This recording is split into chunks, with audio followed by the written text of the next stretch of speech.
Really wanted to talk about using AI as a writer. So I've met many of my clients who are really enthusiastic about the time-saving aspect of using AI. Some of them are even like just gung-ho about totally writing with AI.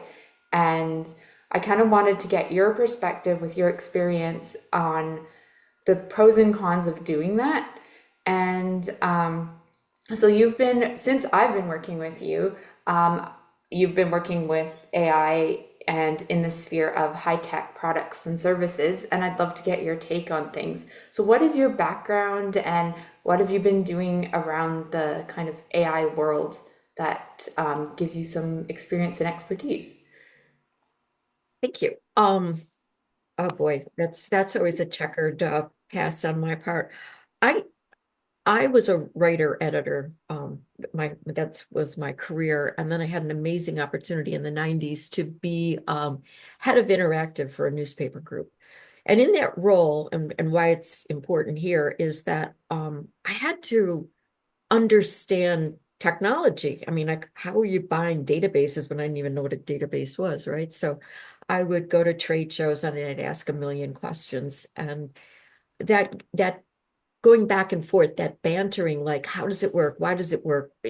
That's sort of ingrained in me. And I think that stems from me as a reporter, needing to understand it. If I'm going to explain something in writing, then I need to really get it. And so I'm dancing around something like at 360 degrees, right? Um, about 10 years ago, I was working for, I left the publishing world, or the publishing world sort of collapsed, right?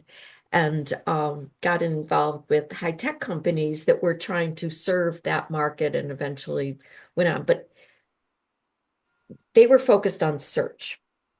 And this is what's really interesting because AI is really about search. We used to ask questions of Google, like, tell me everything about AI, for example. And it would come back with a whole list of links, right? Pages and pages and pages of links. And you'd have to go through each link to find the answer. And, we got pretty good at figuring out, okay, if it's Wikipedia, we could get a quick answer, but we knew not to take Wikipedia's response, only dig deeper, etc. Um, and the way search works, and it's interesting, you sort of have to understand this, is that it works by the preponderance of answers, right? What appears at the top is because a lot of people have selected that and said, hey, that's really important to me. With AI, the machine is starting to learn what is it people are understanding. The next thing that people have to understand about AI is that I don't know if in Canada, but in the States, in sixth grade, they would have us diagramming a sentence. I don't even know if they do that anymore, but you'd have to know what was the noun, what was the verb, the predicate, etc. And it turns out machines do a far better job of understanding the sentence than human beings, than 12-year-olds do. So machines do a super job of understanding this is a noun, this is a verb. And when we see these patterns, these linguistic patterns, we're going to predict that this would be the next noun, the next verb. Fast forward to where we are today. GenAI takes a human-like question, not a keyword question, AI, for example, what is AI, or how does AI work? And these very specific types of questions. You just say AI, it doesn't even know where to begin. It's like if you ask me a question, you just use a noun.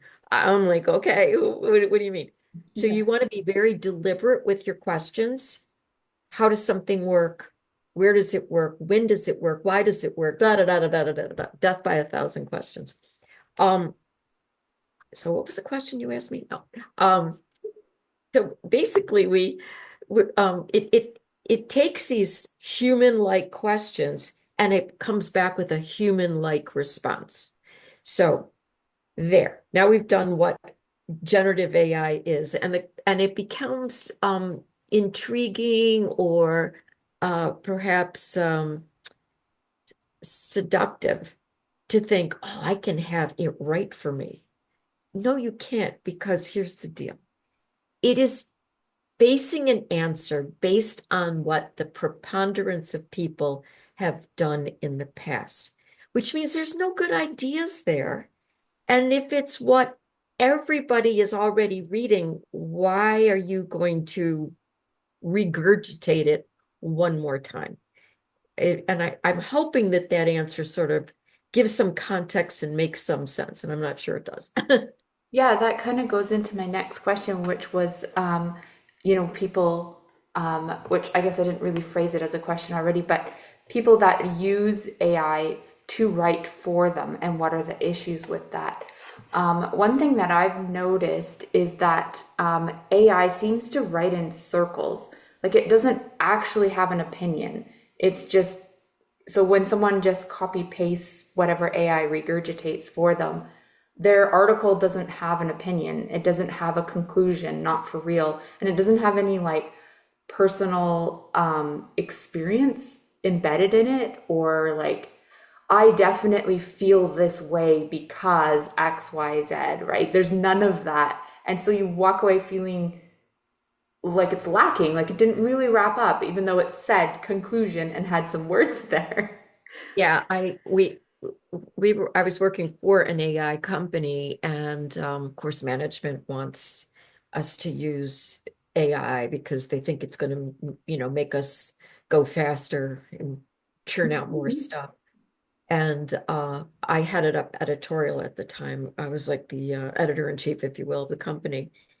And we did some tests. We had it describing something that was very, very specific.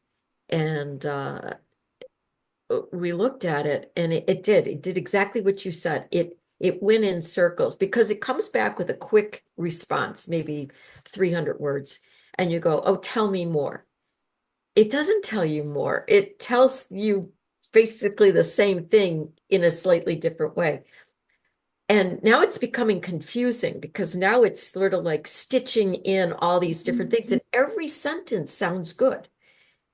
When I say sounds good, it Yeah. sounds reasonable, especially if you don't, it's a high tech, um, it, this was a very technical question we had asked it, and I really wasn't 100% sure of the answer. So now I'm going to my engineers, and they knew in a minute, which meant my audience would have known in a minute Yeah. that this was just a bluff, right? So anyway, we came up with about 2,000 words, and I gave it to an editor to see how quickly she could, and she's really good, to see how quickly she could decouple it and come up with something. And she finally said to me, "I can't do anything with this. It's gobbledygook, and I needed to start from scratch." And her husband was highly technical, and she was using him as so, and he just like, "What are you doing? Just like start over." Yeah. And so we were able to go back and say that we had spent an inordinate amount of time going in circles, and we didn't save ourselves anything by attempting to do it in this manner. Now, I think that there's other opportunities where you might be able to get away with it, if you were asking for a recipe. That's something that it does a really super job with. Um, Give me a recipe that's vegan that can feed 10 people. That it can do a super job with. Um, is it going to tell you if it tastes any good? No. Was it really hard to make? Did you have all the ingredients on hand? Any of those things that make it personal.